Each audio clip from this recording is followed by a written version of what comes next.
துரைமுருகன் அவர்களை உரையாற்ற அழைக்கிறோம்.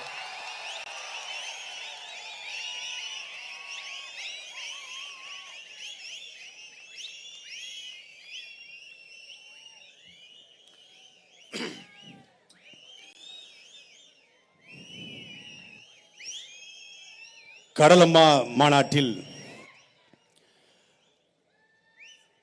கடல் குறித்தும் கடல் தாயின் பிள்ளைகள் குறித்தும் பேசுவதற்காக அமர்ந்திருக்கிற அண்ணன் உள்ளிட்ட அனைவருக்கும் அன்பு வணக்கம். திருநெல்வேலி மாவட்டத்தினுடைய கடைசி ஊர். கூகுள் மேப்பில் தேடினா கூட கொஞ்சம் ஸ்ட்ரகிள் ஆகி தான் வரணும். ஆனால் அந்த ஊர்லேயும் வெள்ளிக்கிழமை இரவு 8 மணிக்கு கோட்டர் கோழி பிரியாணி கொடுக்காம காசு கொடுக்காம இப்படி ஒரு கூட்டத்தை கூட்ட முடியும் என்றால் அது நாம் தமிழ் கட்சியால மட்டும்தான் முடியும். நான் சவால் விட்டு சொல்வேன், இந்த ஊர்ல இப்படி ஒரு கூட்டத்தை எந்த அரசியல் கட்சியாலும் கூட்ட முடியாது. கூடியிருப்பவர்கள் மீனவர்களாக கூடல, மீனவர்களுக்காக கூடியிருக்கிறார்கள். இங்கே மீனவர்கள் என்றாலே ஏதோ மீன் பிடிச்சு வியாபாரம் பண்றவங்க நினைச்சுக்கிட்டு இருக்காங்க. தண்ணீர் தேசத்தில் கவிப்பேரசு ஐயா வைரமுத்து சொல்லுவார், மீனவர்கள் பூமி பந்தின் முதல் வேட்டைக்காரர்கள். காற்றை கிழித்து கடல் பரப்பியவர்கள். பூமத்தியரையின் மையக்கோடு வரை சென்றவர்கள், ஆனால் வறுமை கோட்டுக்கு கீழே வாழ்பவர்கள். மீனவர்கள் கடலுக்கு சென்று மீன் பிடித்தால் மீன்கள் மீனவர்களுக்கு உணவு. அவர்கள் திரும்பவில்லை என்றால் மீன்களுக்கு மீனவர்களே உணவு என்று எழுதுவார். இன்றைக்கும் மீனவருடைய வாழ்வு அப்படித்தான் இருக்கிறது. மாறி மாறி ஆண்ட இந்த கட்சிகள், நாங்கள் அதிகாரத்துக்கு வந்தால், ஆட்சிக்கு வந்தால் மீனவர்களுடைய வாழ்க்கையை மேம்படுத்துவோம் என்று ஒவ்வொரு தேர்தலிலும் அறிக்கை வரும். இந்த தேர்தலையும் திமுகவுடைய அறிக்கை வந்தது. மீனவர்களுக்கு என்று தனி தொகுதி ஒதுக்கப்படும், மீனவர்களுக்கு என்று பொது தொகுதி ஒதுக்கப்படும், மீனவருக்கு என்று தனி வாரியம் ஒதுக்கப்படும், மீனவர்களுக்கு என்று மீனவரை சார்ந்தவரையே அமைச்சராக ஆக்குவோம் ஒவ்வொரு முறையும் சொல்றான். ஆனா மீனவருடைய வாழ்க்கை தேய்ந்து கொண்டே இருக்கிறது.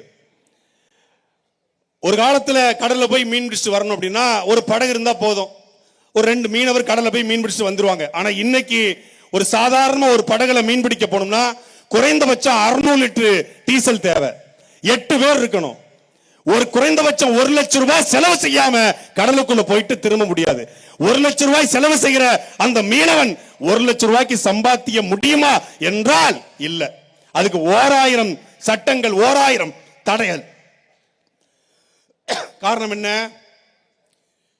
மீனவர் வைக்கிற ஒரே ஒரு கோரிக்கை தான், நீ ரொம்ப எல்லாம் வேண்டாயா, டீசலுக்கு ரோட் டாக்ஸ் ஒன்னு போடுற.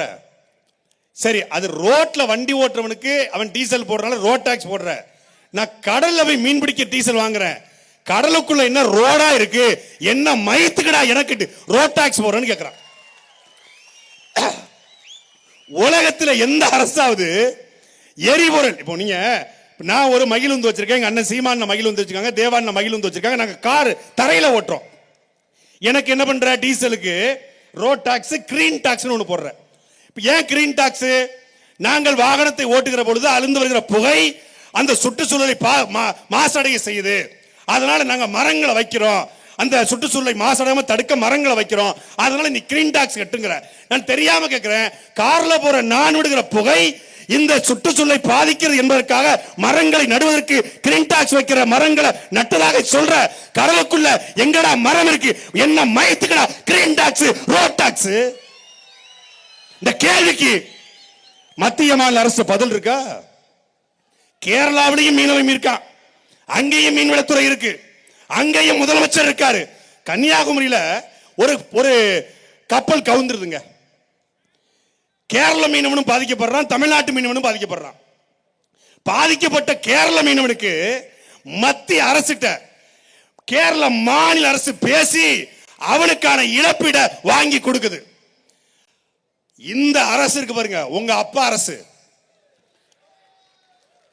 திருகாணி அரசு, கேட்டா மாநில எங்களுக்கு மத்திய அரசு நாங்க பரிந்துரை பண்ணியிருக்கோம், கடிதம் எழுதியிருக்கோம். கேரளாவிலையும் ஒரு முதலமைச்சர் இருக்காரு, இதே கூட்டணி தான். அவரு அங்க பேசி வாங்க முடியுது, இங்க ஏன் பேசி வாங்க முடியல? ஏன்னா அந்த கேரளாவை நல்ல மானமுள்ள மலையாளிக்கு மலையாள தகப்பனுக்கு பிறந்த மலையாளி ஆண்டு கொண்டிருக்கிறார். இங்க அது இல்ல. அதான் பிரச்சனை. பிரச்சனை என்ன? ஒவ்வொரு முறையும் வாக்குறுதி, வாயில நல்லா இனிக்கிற மாதிரி வாக்குறுதி, ஆனால் அந்த வாக்குறுதிகள் நிறைவேற்றப்படுதா? இல்ல.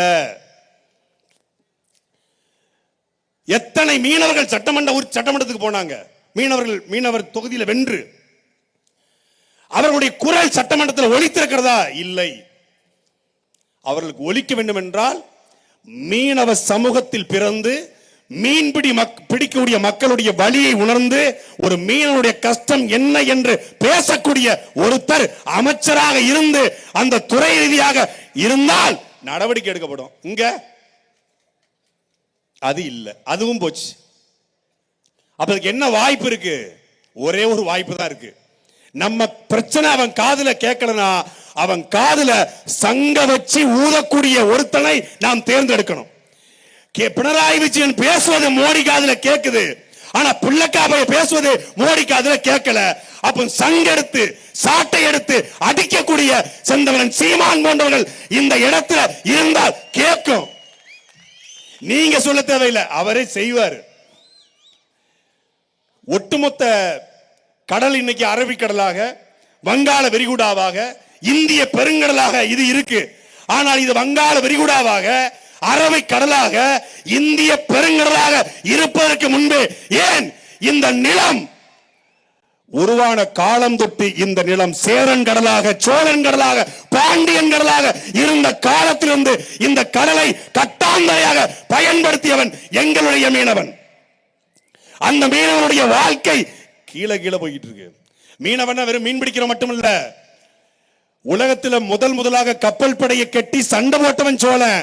ஆனால் அந்த கப்பலை கட்டி அந்த கப்பலில் முத்துக்களையும் பவளத்தையும் கிரேக்க நாடுகளுக்கு ஏற்றுமதி செய்த நம்முடைய பாட்டன் வடிவளம்ம நின்ற பாண்டியனுடைய வாரிசுகள், அவனுடைய படை தளபதிகள் தான் இந்த பரதவ சமூகம், மீனவர் சமூகம். அவன் சாதாரண ஒரு மீன் பிடிக்கிற ஒரு மீனவன், அது படகுல போய் மீன் விற்பான், கருவாடு விற்பான், அப்படிலாம் இல்லை. அவன் ஒரு போர் வீரன். கடல் கடந்து சோழம் போயிருக்கிறான், கடல் கடந்து சேரம் போயிருக்கான், கடல் கடந்து பாண்டியம் போயிருக்கான்னா கடலை எப்படி கடந்திருப்பான்? அவனா துடு போட்டிருப்பான், அவனா பாய்மரத்தை பாய்ச்சிருப்பான். மீனவர்கள் அங்கே கடலை கடக்க உதவினார்கள். அப்படிப்பட்ட ஒரு போர் சமூகம், ஒரு வீரமுள்ள சமூகம் இன்னைக்கு கீழே தள்ளப்பட்டு கொண்டிருக்கிறது. அதை மேல தூக்கத்தான் இந்த கடலம்மா மாநாடு. கடலை காக்கதும் கடல் தாயினுடைய பிள்ளைகளை காப்பதுதான் கடலம்மாவுடைய மாநாடு. ஒட்டுமொத்த இந்த மீனவருடைய துயரத்தை ஒரே ஒரு பாட்டுல ஒரு சின்ன பைய பாடினா, ஒரு பாட்டுல ஒட்டுமொத்த உலகத்துக்கும் போய் சேர்ந்தான். கடலம்மா கரங்கள்ல பெத்தது, கண்ணீரல்ல கரையில்ல பெத்தது, கரையில்ல கரையில கடலுண்ட கண்டது, கடலுண்ட மக்களா கடலுண்ட மக்களா கடலுண்டன்னு பாடினான். ஒரே பாட்டு, ஒரே பாட்டுல ஏன் போனா ஒட்டுமொத்த மீனவர் சமூகத்துடைய வழியை பதிவு செய்தான். தாங்க முடியல, ஆர்எஸ்எஸ் பிஜேபி கொந்தளிச்சிட்டான். அவன் என்ன சொன்னா, கடலம்மா கரஞ்சல்ல பெத்தது, கண்ணீரல்ல கரையில கண்டது, கரையில்ல கடல்ல கண்டது. கடலுக்கு கரை இல்லடா, மீனவனுடைய துயரம் தாண்டா கடலுடைய கரை. கடலம்மா நம்மளை பார்த்து கண்ணீர் வடிக்கிறாள் என்று பாடினான். அதுதான் அந்த ஒட்டு ஒரு பாட்டு தான் ஒட்டுமொத்த மீனவனுடைய வழியை கடத்தல். மலையாள பாடலா இருந்தாலும் நம்முடைய வழியை கடத்தக்கூடிய பாடல். அந்த வழியை கடத்தத்தான் இந்த கடலம்மா மாநாடு. இங்க கூடியிருக்கிற இந்த கூந்தன்குடியிலே கூடியிருக்கிற ஒவ்வொரு தமிழரும், இங்க மீனவர்கள் மட்டும்தான் கூடியிருக்காங்களா? பரதவர் மட்டும் தான் கூட்டிருக்காங்களா? பரதவர்களுக்காக தேவரும் நாடாரும் கோணாரும் செட்டியும் தேவேந்திரரும் பிள்ளைமாரும் ஆசாரியும் முதலாளியும் முதலியாரும் கூடியிருக்காங்க. தமிழ்நாட்டிலேயே மீனவர் சமூகத்துக்காக ஒட்டுமொத்த தமிழ் சமூகத்தையும் திரட்டி நிப்பாட்டிருக்கிறது செந்தமிழன் சீமான் மட்டும்தான்.